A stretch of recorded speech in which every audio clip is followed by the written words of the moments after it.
Iran में 25 साल की सबसे बड़ी सैन्य कार्रवाई हुई है। सीजफायर के बावजूद इजरायली सेना की कार्रवाई हुई है। दक्षिणी लेबनान में घुसी इजरायली सेना, आपको बता दें 25 वर्षों में सबसे अंदर तक इजरायली सेना घुसी है। पूरे इलाके में धुएं का गुबार देखने को मिला।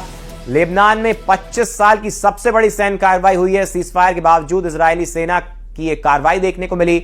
दक्षिणी लेबनान में इजरायली सेना घुसी है। 25 वर्षों में सबसे अंदर तक इजरायली सेना घुसी है। पूरे इलाके में धुएं का गुबार देखने को मिल रहा है।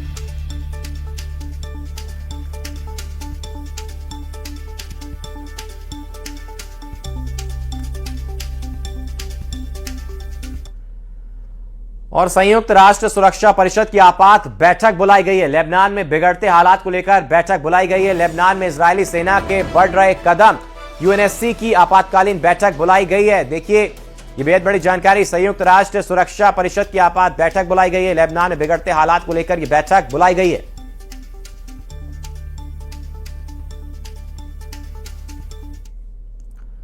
और ईरान के राष्ट्रपति कार्यालय ने पेजेश्कियान के इस्तीफे की खबर का खंडन किया है। इस्तीफे के दावे को झूठा बताया है। राष्ट्रपति कार्यालय का दावा है कि पेजेश्कियान पद पर बने हुए हैं, सामान्य रूप से अपना काम कर रहे हैं। खुद राष्ट्रपति मसूद पेजेश्कियान ने यह कहा है कि अभी मैदान में डटा हुआ हूं, हर परिस्थिति के लिए तैयार हूं।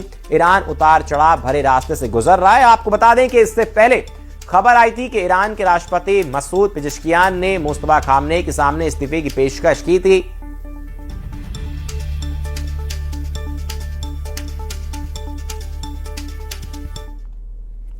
और एक तरफ राष्ट्रपति ट्रंप लगातार दावे कर रहे हैं कि ईरान अमेरिका के सामने झुक गया है और परमाणु समझौते पर राजी हो रहा है, तो वहीं दूसरी तरफ ईरान की टॉप लीडरशिप ट्रंप के दावों को झूठा बता रही है और अमेरिका के लड़ाकू विमान, ड्रोन और सैन्य अड्डों पर हमला कर रही है। अब तो यहां तक दावा किया जाने लगा है कि अगर अमेरिका ने जबरन ईरान का यूरेनियम तबाह किया या छीन लिया तो ऐसे हालात में ईरान कुछ देशों से खुफिया तरीके से रेडीमेड परमाणु बम खरीद सकता है। देखिए रिपोर्ट।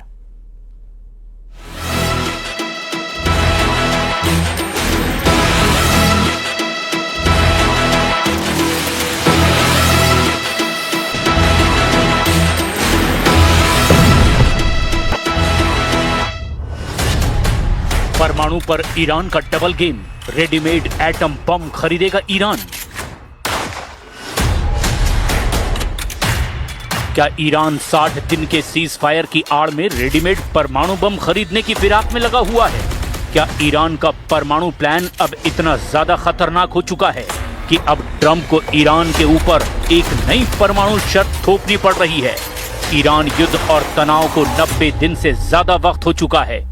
8 अप्रैल 2026 से लगातार सीज फायर चल रहा है। इस वक्त 60 दिन का नया सीज फायर अमेरिका और ईरान के बीच चल रहा है और राष्ट्रपति ट्रंप और उनकी पूरी कोर टीम इस वक्त ईरान को साम दाम दंड भेद किसी भी तरह से दबाने और हराने में जुटी हुई है।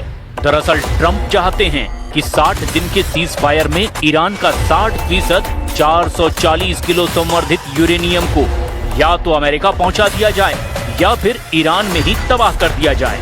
लेकिन इस बीच ईरान को चीन और रूस से कुछ ऐसे संकेत और इशारे दिए जा चुके हैं कि अगर ईरान का यूरेनियम उससे छीन लिया जाता है या फिर तबाह किया जाता है तो ईरान को रेडीमेड गुप्त तरीके से एटम बम मिल सकते हैं।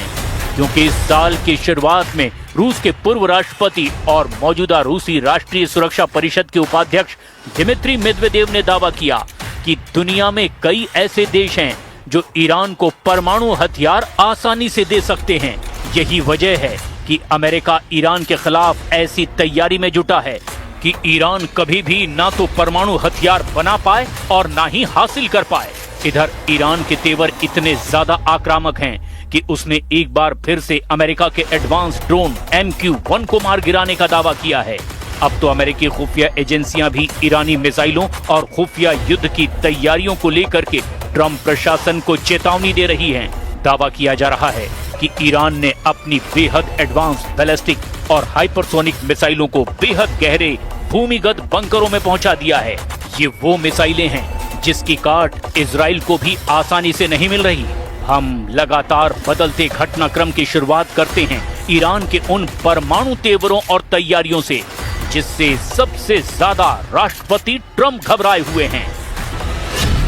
छीन लेंगे ईरान के परमाणु, ट्रंप का एटमी मिशन शुरू।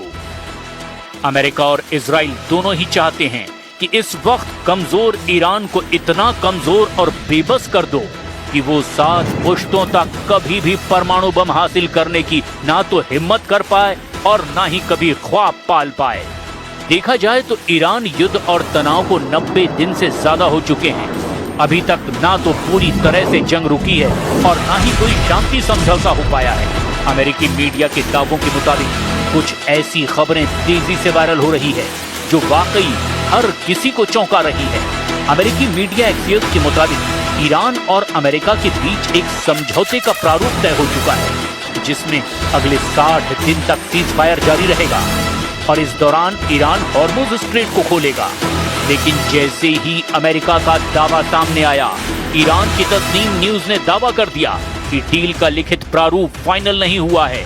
दावा किया गया कि अगर डील फाइनल होगी तो पाकिस्तान के जरिए इसकी सूचना अमेरिका को दे दी जाएगी। इधर खबर ये भी है कि रूस और चीन अब खुलकर ईरानी खेल में उतर चुके हैं। दावों के मुताबिक ईरान ने रूस और चीन के इशारे पर बहुत बड़ी संख्या में नई मिसाइलों के टेस्ट और लॉन्च का प्लान तैयार कर लिया है।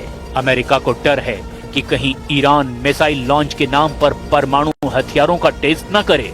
इसीलिए ट्रंप जोर लगा रहे हैं कि ईरान के साथ ऐसी परमाणु डील पूरी कर ली जाए ताकि ईरान भविष्य में भी कभी भी परमाणु हथियार हासिल न कर पाए। अमेरिका और ईरान के बीच युद्ध विराम समझौते का नया ड्राफ्ट चर्चा में है। रिपोर्ट के मुताबिक ट्रंप ने पहले से तैयार मसौदे में और कड़े संशोधन मांगे हैं। अमेरिकी राष्ट्रपति डोनाल्ड ट्रंप ने फॉक्स न्यूज को दिए इंटरव्यू में कहा उन्हें ईरान के साथ समझौते की कोई जल्दी नहीं है। अमेरिका धीरे धीरे अपनी शर्तें मनवा रहा है। हम बेहतरीन डील करेंगे और अगर ऐसा नहीं हुआ तो हम सैन्य तरीका अपनाएंगे। साथ ही ट्रंप ने दावा कर दिया कि ईरान परमाणु हथियार ना खरीदने पर सहमत हो गया है। उन्होंने इंटरव्यू में कहा, पहले ईरान सहमत हुआ कि वो परमाणु हथियार नहीं बनाएगा। इसके बाद मैंने उनसे पूछा क्या आप इसे खरीदेंगे, तो वे इस पर भी सहमत हुए कि हम परमाणु हथियार न बनाएंगे ना ही खरीदेंगे। One guarantee that I have to have is that there will be no nuclear weapons. They've agreed to that. And it was very interesting. They originally said, we will not develop a nuclear weapon. I said, well, what happens if you buy a nuclear weapon? So now it says we will not develop or in any way purchase a military weapon. That's a big difference.